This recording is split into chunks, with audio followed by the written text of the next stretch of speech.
Hello అందరికీ, ఎలా ఉన్నారు? నేనైతే చాలా బాగున్నాను. మీరు కూడా బాగుంటారని నేను అనుకుంటున్నాను. మెయిన్లీ ఈరోజు అయితే మనం చికెన్ దమ్ బిర్యానీ అయితే చేయబోతున్నాం అనమాట. వెరీ సింపుల్ ప్రాసెస్, చాలా అంటే చాలా టేస్టీగా ఉంటుంది. ఇది 1.5 kg చికెన్ అనమాట. ఇందులోకి మనం మ్యారినేషన్ అయితే చేస్తున్నాము. సో ఆ చికెన్లో కాస్త సాల్ట్, అలాగే అల్లం వెల్లుల్లి పేస్ట్, అదేనండి జింజర్ గార్లిక్ పేస్ట్ కూడా వేసేస్తున్నాము. కాస్త ఎక్కువే పడదనమాట మసాలా అంటే. నెక్స్ట్ కొద్దిగా టర్మరిక్, అదేనండి పసుపు కూడా వేస్తున్నాము. నెక్స్ట్ కారం పొడి కాస్త ఎక్కువే వేసుకోండి, బికాజ్ బిర్యానీ అంటే కాస్త స్పైసీగా ఉండాల్సిందే డెఫినెట్గా. నెక్స్ట్ కర్డ్, బిర్యానీ అంటే కర్డ్ లేనిదే ఎవరు చేయరనమాట ఆల్మోస్ట్. సో కర్డ్ వేస్తే చాలా జ్యూసీగా ఉంటుంది చికెన్ కూడా.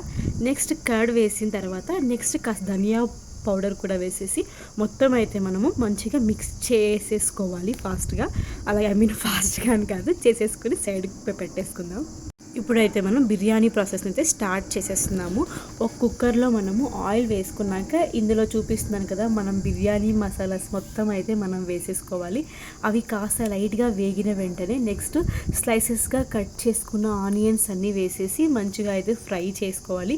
ఇంకొక సపరేట్ ప్యాన్లో కాస్త ఆయిల్ ఎక్కువగానే వేసుకొని ఆ ఆనియన్స్ అనేవి మంచిగా వేసి, మనకు బ్రౌన్ ఆనియన్స్ కావాలి కదా, బిర్యానీలో బ్రౌన్ ఆనియన్సే మనకు మెయిన్ టేస్ట్ని అయితే ఇస్తాయన్నమాట. సో ఇంకో సైడ్ అయితే అవి నేను ఫ్రై చేసేసుకుంటున్నాను. ఇంకోవైపు మనం బిర్యానీకి పెట్టాం కదా, మీరు అనుకోవచ్చు ఎందుకు కుక్కర్లో చేస్తున్నా అని. ఇది బిర్యానీకి స్టార్టింగ్ ప్రాసెస్ మాత్రమే, మనం కుక్కర్లో అయితే చేయట్లేదు బిర్యానీ. సో ఇదే మనకు సీక్రెట్ అనమాట. మీరు చూస్తే మీకే అర్థమవుతుంది మొత్తం వీడియో. నేనైతే ఇంక స్లైసెస్గా కట్ చేసుకున్న టొమాటోస్ మొత్తం వేసేసి మంచిగా అయితే కాస్త మగ్గాక మనం మ్యారినేషన్ చేసుకున్నాం కదా, ఆ చికెన్ని మొత్తం ఇందులో వేసేస్తున్నాను. మీరు అనుకోవచ్చు ఎంతసేపు దాన్ని మ్యారినేషన్ చేయాలనేసి. నేనైతే ఒక 1/2 hour మాత్రమే చేశాను అనమాట. మనము అంటే అలాగే కూడా వేసేయచ్చు, బట్ అలాగైతే కాస్త బాగుంటుంది, కాస్త నానితే బాగుంటుంది అనేసి నేను అలా చేశాను. ఎక్కువగా టూ బ్రౌన్గా కాకుండా ఈ లెవెల్లో ఉన్నాక ఇంకా స్టవ్ అయితే ఆఫ్ చేసుకొని ఆయిల్ మొత్తం సపరేట్ చేసి అవి సపరేట్ పెట్టుకోండి. నెక్స్ట్ ఇక్కడ చికెన్ అనేది మనకు బాయిల్ అవుతుంది కదా, ఇందులోకి మనం స్లైసెస్ లాగా కట్ చేసిన పచ్చిమిర్చి కూడా వేసుకోవాలి. ఎందుకంటే చాలామందికి కారం తక్కువైన వాళ్ళు ఆ పచ్చిమిర్చితో కలిపి తింటే ఆ టేస్టే వేరుగా ఉంటుంది. నెక్స్ట్ అయితే మనం ఒక 2 విజిల్స్ అయితే వేయించేసుకోవాలి ఆ కుక్కర్లో. 2 విజిల్స్ వేసుకుంటే ఆ చికెన్ ఏంటంటే మంచిగా సాఫ్ట్గా కుక్ అవుతుంది అనమాట. మనం ఎలాంటి వాటర్ కూడా వేయం, మన చికెన్లోనే అన్నీ వస్తాయి. నెక్స్ట్ వచ్చేసి మనము ఇప్పుడు మనం దమ్ముకు పెట్టాలంటే చూస్తున్నారు కదా, నేనైతే ఇండియా గేట్ రైస్ అయితే ఎత్తుకున్నాను. ఇందులో నేను చూపిస్తున్న మసాలాస్ అన్నీ వేసేసి నెక్స్ట్ సాల్ట్, వాటర్ కొంచెం మ్యాక్సిమంగా తీసుకోండి. మేము ఎగ్జాక్ట్గా ఏం తీసుకోలేదు, బికాజ్ మనం సరేసులో చేయమన్నమాట. నెక్స్ట్ పచ్చిమిర్చి స్లైసెస్ కూడా మంచిగా వేసుకున్నాను, బికాజ్ ఆ రైస్లో కూడా మనకు ఫ్లేవర్స్ ఉంటేనే మనకు దమ్ బిర్యానీ అనేది బాగుంటుంది అనమాట. ఇంకా నెక్స్ట్ కొత్తిమీర. The best ingredient, main ingredient ఏంటా అంటే లెమనే అనమాట. లెమన్ కూడా అందులో వేసేసి బాయిల్ అవ్వడం వల్ల రైస్ అనేది సూపర్ టేస్టీగా ఉంటుంది అనమాట. నాకైతే చాలా నచ్చేసింది ఈ ప్రాసెస్ అయితే. సో మీరు కూడా డెఫినెట్గా మస్ట్ అండ్ షుడ్గా ట్రై చేయండి. ఎక్కువ కలపకండి, ఆ బిర్యానీ రైస్ అనేది ఫాస్ట్గా కుక్ అవుతాయి, ప్లస్ బ్రేక్ అవుతాయి కూడా.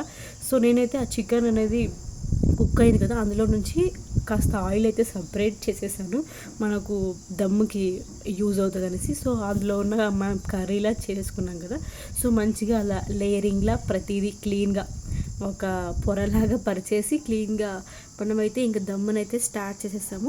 రైస్ అనేది 70% మాత్రమే కుక్ అవ్వాలి. అంటే జస్ట్ అలా పట్టుకుంటే బ్రేక్ అయ్యేలాగా. ఎక్కువగా ఏమన్నా మనము ఒక్క రవ్వ ఎక్కువ ఉడికిపోతే కూడా మనకు బిర్యానీ ముద్ద అయిపోతుంది అనమాట.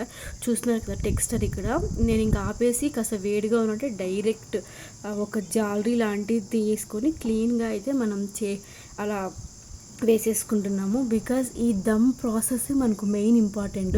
ఎలా చేసినా కూడా మనకు ఇదే అనమాట నెంబర్ 1 అనేది.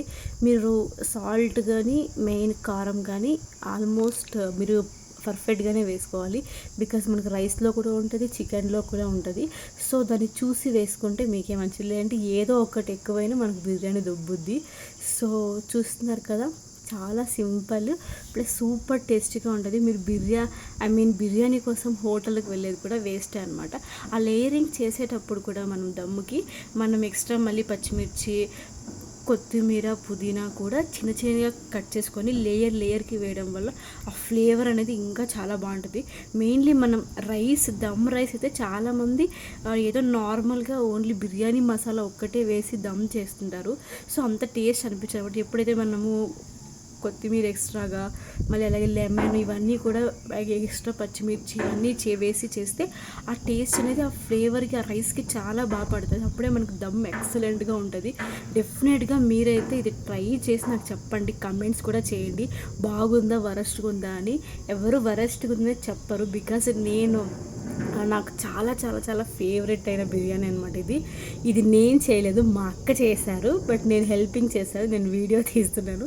బికాజ్ మా అక్క దమ్ము బిర్యానీ అంటూ వేరే లెవెల్ భారీగా చేస్తుంది అనమాట. మనం ఎక్స్ట్రా చికెన్లో ఆయిల్ అయితే తీసాం కదా, అది లాస్ట్లో వేసేసి ఇలా కాకుండా మనకి కాస్త 70% బాయిల్ చేయడం చెప్పాం కదా, కాస్త తేమగా ఉంటే బాగుంటుంది. కాబట్టి మనం ఆ వాటర్ ఆ బగారా రైస్ని మనం ఉడికించుకుంటాం కదా, ఆ బిర్యానీ అన్నంని ఆ ఉడికించిన దాంట్లో గంజి ఉంటుంది కదా ఆ వాటర్ని కూడా ఒక 2 గరిటెలు అలాగ దమ్లాగా పైకి వేసేసి మనం ఒక టైట్ లిడ్ అయితే క్లోజ్ చేసేసి ఒక పెనం మీద పెట్టాలి. డైరెక్ట్గా పెడితే మనకు మాడిపోదు కాబట్టి పెనం బాగా హీట్ అయ్యాక ఒక 2-3 మినిట్స్ హీట్లో పెట్టేసి ఇంకాసేపుకి స్లోగా పెట్టేసి దాని మీద ప్లేట్ మూసేసి ఒక వెయిట్ అనేది ఏదైనా పెడితే చామంటే నేనైతే రోల్ పెట్టేసాను వెయిట్కి.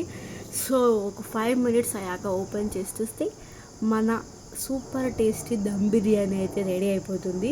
మీరు అనుకోవచ్చు చాలా కష్టంగా ఉంది ఈ ప్రాసెస్ అని, కానీ వేరే వాటితో పోలిస్తే ఇదైతే సూపర్ టేస్టీ కూడా. చాలామంది ఊరికి ఫ్రై చేస్తుంటారు, బట్ ఇదైతే సూపర్గా ఉంటుంది.